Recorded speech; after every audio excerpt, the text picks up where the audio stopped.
តើសង្គ្រាមមនុស្សយន្តនឹងក្លាយជារូបរាងថ្មីនៃសង្គ្រាមពិភពលោកក្នុងពេលអនាគតដែរឬទេ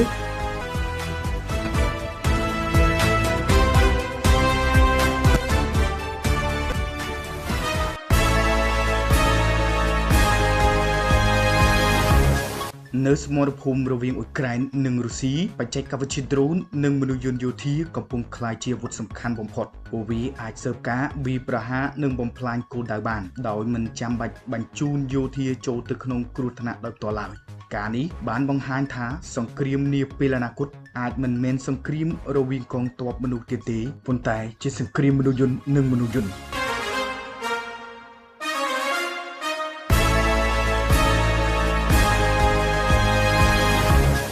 ចាប់តាំងពីការចាប់ផ្ដើមការឈ្លានពានរបស់រុស្ស៊ីទៅលើអ៊ុយក្រែនមកសង្គ្រាមរវាងអ៊ុយក្រែននិងរុស្ស៊ីមិនត្រឹមតែជាការប្រយុទ្ធដោយកម្លាំងទាហានប៉ុណ្ណោះទេប៉ុន្តែបានវិវត្តទៅជាសង្គ្រាមបច្ចេកវិទ្យាទំនើបទៅហើយសមរភូមិសប្តាហ៍ថ្ងៃមិនមែនត្រឹមតែរថក្រោះនិងកាំភ្លើងធំដូចអតីតកាលទៀតនោះទេប៉ុន្តែមានបច្ចេកវិទ្យាថ្មីដូចជាដ្រូនស៊ើបការដ្រូនពិឃាតនិងមនុស្សយន្តជាច្រើនដែលកំពុងដើរតួនាទីយ៉ាងសំខាន់នៅលើសមរភូមិផ្ទាល់នៅលើដែនអាកាសក្នុងប្រទេសអ៊ុយក្រែនយើងអាចឃើញហ្វូងដ្រូនជាច្រើនប្រភេទហោះឆ្វែលទៅមកដើម្បីស៊ើបការនិងវាយប្រហារគោលដៅសត្រូវខណៈដែលនៅតំបន់សមុទ្រខ្មៅទូគ្មានមនុស្សបើករបស់អ៊ុយក្រែនក៏បានវាយប្រហារបង្កការខូចខាតយ៉ាងធ្ងន់ធ្ងរដល់កងទ័ពជើងទឹករបស់រុស្ស៊ីផងដែរប៉ុន្តែមិនត្រឹមតែប៉ុណ្ណោះនោះទេពេលនេះអ៊ុយក្រែនកំពុងបោះជំហានថ្មីមួយទៀតក្នុងសមរភូមិបច្ចេកវិទ្យាដោយចាប់ផ្ដើមដាក់ពង្រាយយានយន្តលើគោកគ្មានមនុស្សបើកឬហៅថា UGV Unmanned Ground Vehicle នៅលើសមរភូមិមនុស្សយន្តសង្គ្រាមទាំងនេះត្រូវបានរចនានិងផលិតឡើងដើម្បីធ្វើភារកិច្ចជាច្រើនដូចជាការស៊ើបការការដឹកជញ្ជូនសម្ភារៈនិងសូម្បីតែការបាញ់ប្រហារគោលដៅសត្រូវតាមរបាយការណ៍ពួកគេបានបង្ហាញសមត្ថភាពយ៉ាងពិតប្រាកដនៅលើសមរភូមិផ្ទាល់មនុស្សយន្តលើគោកទាំងនេះបានជួយទប់ស្កាត់និងរុញច្រានការវាយប្រហាររបស់កងទ័ពរុស្ស៊ីដោយជោគជ័យមិនត្រឹមតែប៉ុណ្ណោះនោះទេពួកវាថែមទាំងអាចជួយចាប់ទាហានសត្រូវឲ្យក្លាយជាឆ្លើយសឹកបានទៀតផងនៅក្នុងករណីខ្លះមនុស្សយន្តពិឃាតរបស់អ៊ុយក្រែនបានប៉ះទង្គិចដោយផ្ទាល់ជាមួយគ្រឿងយន្តរបស់រុស្ស៊ីនៅលើសមរភូមិ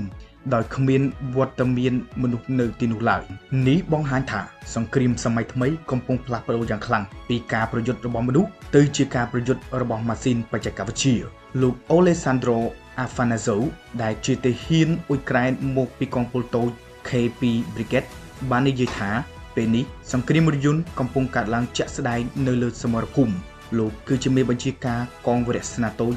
UGV ហើយលោកបានអះអាងថាកងពលរបស់លោកគឺជាកងវរសេនាតូចដំបូងបង្អស់នៅលើពិភពលោកដែលប្រើប្រាស់បច្ចេកវិទ្យាមនុស្សយន្តបែបនេះយ៉ាងទូលំទូលាយក្នុងសង្គ្រាមពិតប្រាកដវិធីសាស្ត្រមួយដែលកងពលតូចនេះបានប្រើគឺការបំពាក់កាំភ្លើងយន្ត Kalashnikov Rifle នៅលើមនុស្សយន្តទាំងនេះបន្ទាប់មកពួកវាត្រូវបានបញ្ជាពីចម្ងាយដើម្បីធ្វើការបាញ់ប្រហារលើសត្រូវដោយមិនចាំបាច់ឲ្យទាហានចូលទៅក្នុងតំបន់គ្រោះថ្នាក់ឡើយលោកអូលេសាន់ដ្រូអាហ្វាណាហ្សូបានបញ្ជាក់ថានៅពេលដែលមនុស្សយន្តទាំងនោះបើកការបាញ់ប្រហារនៅលើសមរភូមិវាបានបង្កឲ្យទាហានថ្មើរជើងរបស់សត្រូវមានការភ័យខ្លាចយ៉ាងខ្លាំងហើយមិនហ៊ានចូលទៅជិតឡើយសមរភូមិអ៊ុយក្រែនកំពុងបង្ហាញឲ្យពិភពលោកឃើញថាអនាគតនៃសង្គ្រាមអាចមិនមែនជាការប្រយុទ្ធរវាងមនុស្សនិងមនុស្សដោយផ្ទាល់ទៀតទេប៉ុន្តែ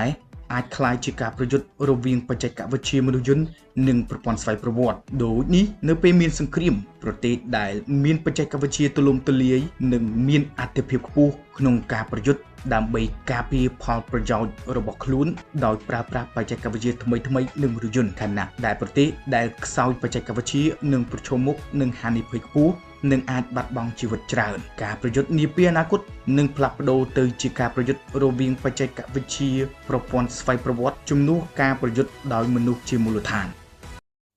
ប្រសិនបើលោកអ្នកចង់ទទួលបានព័ត៌មានថ្មីអំពីពិភពលោកបច្ចេកវិទ្យានិងព្រឹត្តិការណ៍សំខាន់ៗសូមកុំភ្លេចតាមដាន Channel YouTube និង Facebook Page 884 Today